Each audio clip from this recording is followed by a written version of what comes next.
నా తమ్ముడి హద్దుల గురించి మాట్లాడడానికి నువ్వెవరు విరూపాక్షి? నన్ను ప్రశ్నించడానికి నువ్వెవరు విజయాంబిక?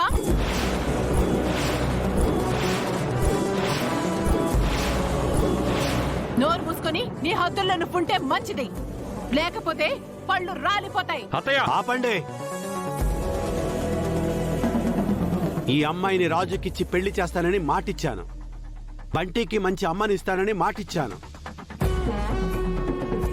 రాజుకి భార్యగా, బంటికి అమ్మగా కీర్తి ఉంటుంది. ఇదే ఫైనల్.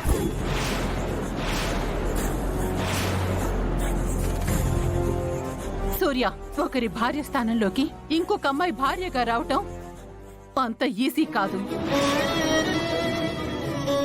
ఆ విషయం ఇక్కడున్న అందరికంటే నీకే బాగా తెలుసు. భార్య అంటే ఒక మనిషి మాత్రమే కాదు సూర్య, అదొక బంధం.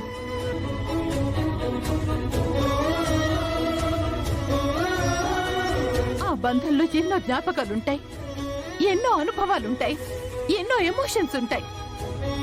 అన్నిటికీ మించి ప్రాణం పోయినా మర్చిపోలేనంత ప్రేమానురాగాలుంటాయి. రూప విషయంలో రాజుకి అలానే ఉంటాయి సూర్య.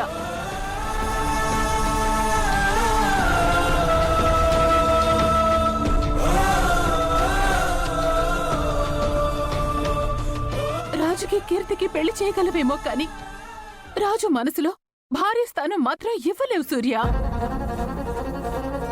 రాజు కీర్తిలకి పెళ్లి చేయటం వల్ల బంటికి ఒక అమ్మని తెచ్చావని నువ్వనుకుంటున్నావేమో కాని బంటి ఎప్పటికీ కీర్తిని అమ్మలాగా చూడలేదు సూర్య. అయితే ఇప్పుడు ఏమంటావు విరూపాక్షి? మీడియా ముందు నా తమ్ముడిచ్చిన మాటను తప్పమంటావా? ఇచ్చిన మాట మీద నిలబడిన సీఎంగా అపకీర్తి సంపాదించమంటావా? రాజు, అమ్మ మాటలతో నాన్న కన్విన్స్ అయ్యేలా ఉన్నా ఈ రాక్షసి అవ్వనిచ్చేలా లేదు. అడుగడుగునా అడ్డుపడుతోంది. 2 రోజులు ఆగితే రాఘవ దొరుకుతాడు. అప్పుడుంటుంది అమ్మాయి గారు వీళ్ళకి అస్సలు సినిమా. సూర్య, నీకు ఒక విషయం చెప్పాలి. అమ్మా,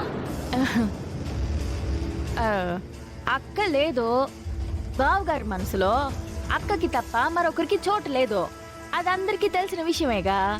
అలాగని బావగారిని బంటిని ఇలానే వదిలేయగలమా చెప్పు?